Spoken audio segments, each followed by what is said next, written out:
Assalamualaikum warahmatullahi wabarakatuh. Sampurasun. Kumaha daramang? Mugia hidup sadayana aya dina kaayaan sehat. Amin. Tepang deui dina pangajaran basa Sunda. Dinten ayeuna hidup baris diajar ngeunaan warta.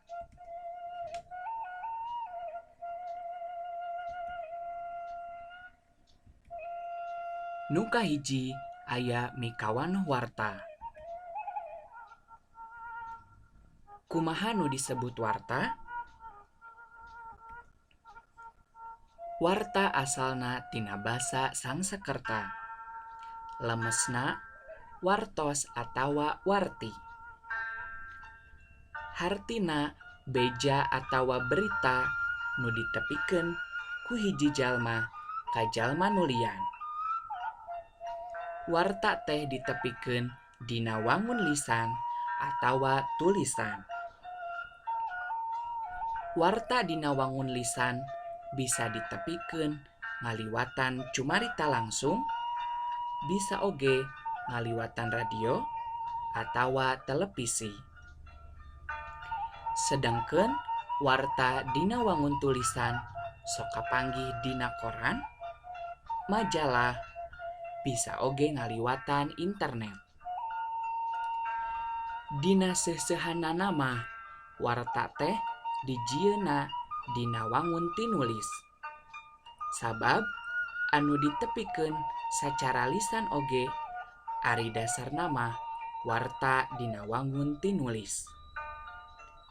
Anu matak anu nepikeun warta dina radio atawa televisi disebutna maca berita.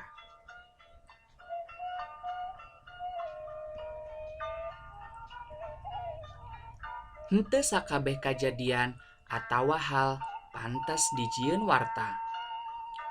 Kajadian atawa hal anu bisa dijadikeun warta upamana eta kajadian atawa hal teh dianggap penting pikeun dipikanyaho ku balarea. Eta kajadian teh dianggap bisa nyumponan kapanasaran balarea.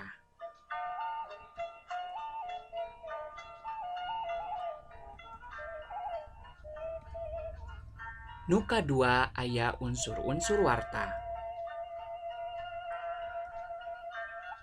Dina warta aya unsur-unsur anu disebut 5W jeung 1H, nyaeta wu atawa saha, what atawa naon, why atawa kunaon, where atawa di mana, when atawa iraha, jeung how atawa kumaha. Sanajan kitu dina emprokna mah sok aya anu ngamuat 4 atawa 5 unsur 5W jeung 1H bae dina wartana. Teu nanaon asal nyumponan pasaratan pikeun disebut warta.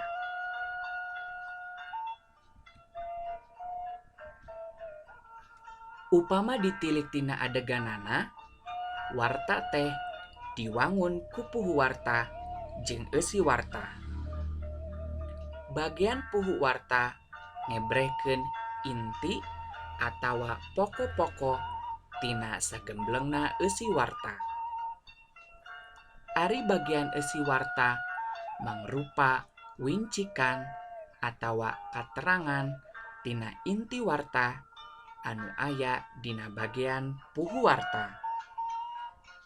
Anu matak upama urang hayang nyaho inti jeung jejer tina hiji warta, baca bae bagian puhu wartana. Puhu warta teh mangrupa paragraf munggaran dina warta.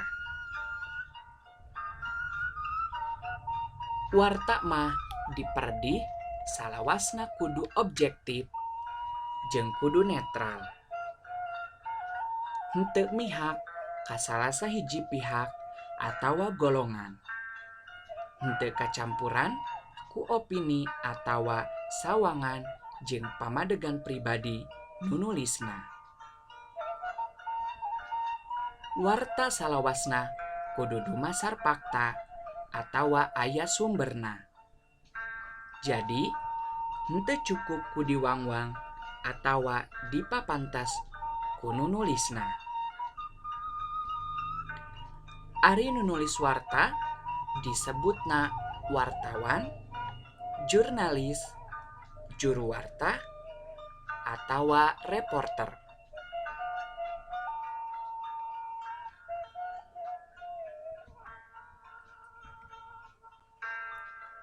Salajengna aya contoh warta. Ieu aya hiji contoh warta nu baris dibacakeun. Pek ku hidep regepkeun babarengan. Judulna Lomba Pramuka Ngawangun Kreativitas Nonoman Subang. Dicutat tina Mangle nomor 2672. Pramuka jadi wadah para nonoman pikeun ngamekarkeun sifat kreatif, inovatif, tur mibanda karakter. Nepi ka mana kreativitas anu inovatif tur berkarakter ti para pramuka teh dipentes dina Manhiji Subang Scout Competition atawa Maskot 2 tingkat SMP atawa MTS sakabupaten Subang awal Maret kamari.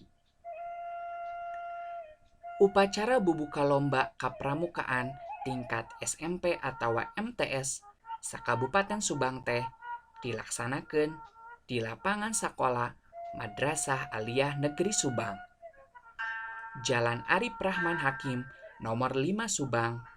Kalawa nu jadi komandan upacarana nyaeta Dida Hendrawan, ketua panitia Maskot 2. Eta kagiatan lomba kapramukaan jejerna kreatif, inovatif, berkarakter, tur mibanda moto Satyaku kudarmakan, Dharmaku kubaktikan. Diiluanku 20 hiji utusan sakabupaten Subang.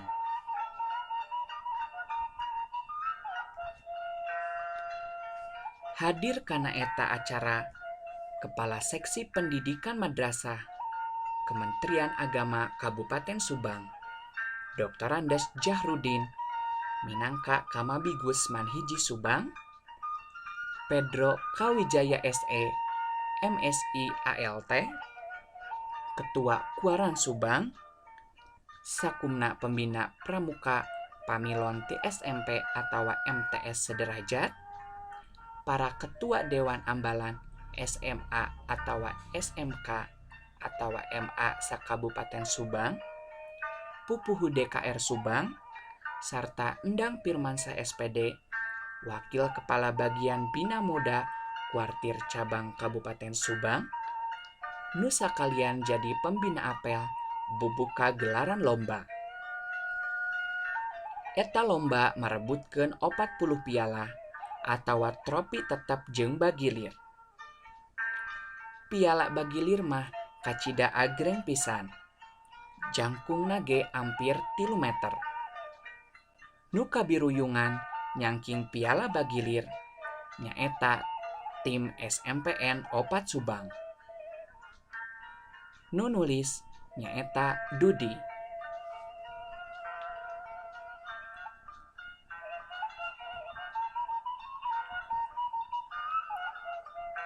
Tah, sakitu pangajaran bahasa Sunda dinten ayeuna. Mugia ilmu nu didugikeun sing tiasa aya mangpaatna.